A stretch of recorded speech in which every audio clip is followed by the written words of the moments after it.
Hey guys, welcome to the Best of TV Guys, where we look at a recent episode and some of the best moments of that episode. There's also a series of talking heads early on. Amber is in this one is saying stuff like, "Oh, Rob's so strong, and he's like, I feel safe with him," and like saying all this beautiful stuff. Then it cuts to Rob. Rob's like, "Amber's body is slamming." It's like, and Rob C's like, "They're gonna do it." oh yeah, that is one of the most famous quotes. Like, Boston Rob and Amber are gonna do it. I don't know when, but like especially Lex to Ethan, that especially. Like, to turn around and be like, we can't be friends, Rob, because you're doing this because you're a friend. Like, no, Lex, you did the same thing to Ethan. Come on. Yeah. See, Lex's move, taking a gamble, keeping Amber, getting rid of Jerry, is one of these big. It's a gamble. It's a big move, and sometimes these things they blow up in your face, like I did with Lex. Sometimes they end up working, and when they work, they go down. It's like, this was such a great moment when in his Survivor history, when this person took the game to their own hands and did this thing. And really, it's just, if it works, it's going to be thought of differently. But when it doesn't work, you have to realize, I knew from the start that this was going to be a gamble. I tried, I lost, take my lumps. Yeah. Yeah, because Johnny Fairplay did that when he turned against his own tribe and took out Rupert and then was playing the middle. Rob Cesternino did that with he did that a number of times. And both of them, they made it decently far. So it did work out to a point for both of them. Like, you have both Robs and Tom. All three of them are pretty funny guys. And, like, they bring this sense of life.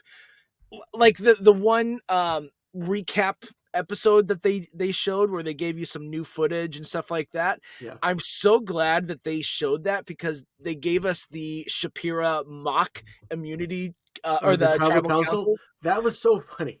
It was, especially, I was so impressed. Rob Cesternino has Jeff's mannerisms down so well. Like, watching him perform as Jeff Probst, I'm like, dude, you know how he gestures. You got it. Well, and Boston Rob even said, the kid's seen some Survivor. You can tell that. That's a pretty good Boston Rob. Thank you. Say Amber. Amber.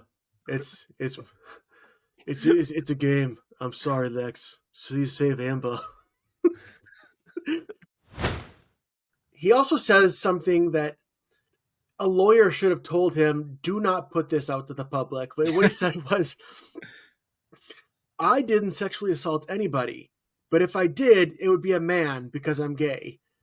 Don't say that. That's as tone deaf as O.J. Simpson. Like, I didn't do it, but if I did, here's how. Exactly. Well, okay, stay with me on this. It'll make sense. I swear. Remember Heroes? God. That show? Yeah, sure. Yep. Okay, so the main, from what I remember, I haven't seen it in a long time, but from what I remember, the main villain, it was Siler. I think his thing was like, whenever he killed one of the people who had abilities, the supernatural people, he gained their ability. Yep. When we're describing Rob Cesternino in Amazon, people knew he was a target, but they all thought they could use him. You're describing how Boston Rob played in Amazon. So maybe Rob got rid of Boston Rob got rid of Cesternino and then took that ability from him, and he played the game like Cesternino once he was gone. Yeah, I mean, Rob played a great game. He absolutely did. Brian, what did you call the reunion in your message to me today or yesterday? Nothing but a big group therapy session. It's what it is. First of all, we had Big Tom dressed like a minion. He had a yellow shirt on underneath with the blue overalls. And I'm like, Tom, you're 10 years too early, man. I agree with everything you're saying. It is also funny because they let America vote. And then they had a whole thing where Jeff was revealing the final four who got the most votes. And it's like, clearly America was not voting for women, because the final four was Colby, Big Tom, Boston Rob, and Rupert. Yeah, this with their all-stars, it was a very white season, and then the voting also reflected the sexual bias or sexist bias of America at the time. So, hey, if you like that, check out this and more episodes of TV Guys wherever you find your favorite podcasts.